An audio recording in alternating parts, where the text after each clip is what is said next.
یادداشتنامەی مامۆستایان و فەرمانبەرانی مەدەنی سەبارەت بە بەرزەموچە.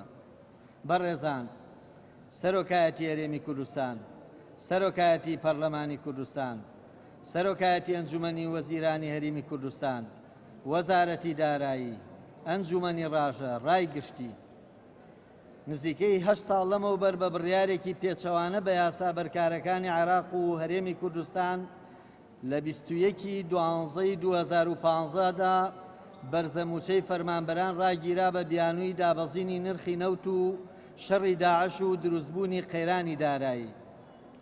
پاش بەرزبوونەوەی نرخی نەوت لە جیهاندا و تێپەڕاندنی قەیرانی ئابووری لە هەرێمدا هاوکات کۆتایی هاتنی جەنگی نەگریسی داعش، فەرمانبەران بە ئومێدەوە چاوەڕێی ئاسایی بوونەوەی دۆخ و گێڕانەوەی مافە خوراوەکانیان بوون لە موچە پاشەکەوتکراوەکان و بەرزەموچەی ئەو چەند ساڵە.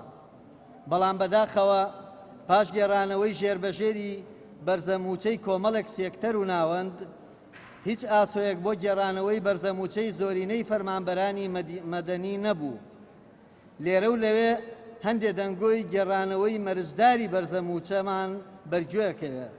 ئێمە وادانین کە هەر گوێمان لەو هەڵاواردنە پڕ لە نادادیە نەبووە، چونکە لە کاتێکدا کە حکوومەت پاساوی سەیر و سەمەرە ڕیزەکە کەچی زیاتر لە یەک لەسەر سێی موچەخۆران کە پێک دێن لە فەرمانبەرانی هەر سێ سەرۆکایەتیەکەی هەرێم و ئەنجومەنی ئاسایش و پاراستن و بەشێکی زۆر لە فەرمانبەرانی وەزارەتی پێشمەرگە و وەزارەتی ناوخۆ و دادوەرەکان و هەندێک دەستە بە مەبەست دەمێک کە بەرزەموچەکانیان بۆ گێڕراوەتەوە.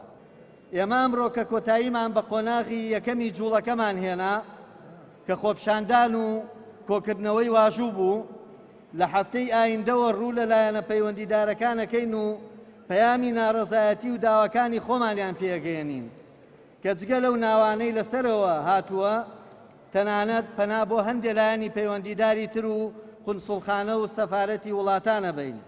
هیوادارین کە پێویستمان بە تۆمارکردنی سکاڵا نەبێت لە دادگای ئیداری هەرێم و ناچار نەکرێن بە ڕووکردنە بەغدا و تۆمارکردنی سکاڵا لە دادگای فیدراڵی.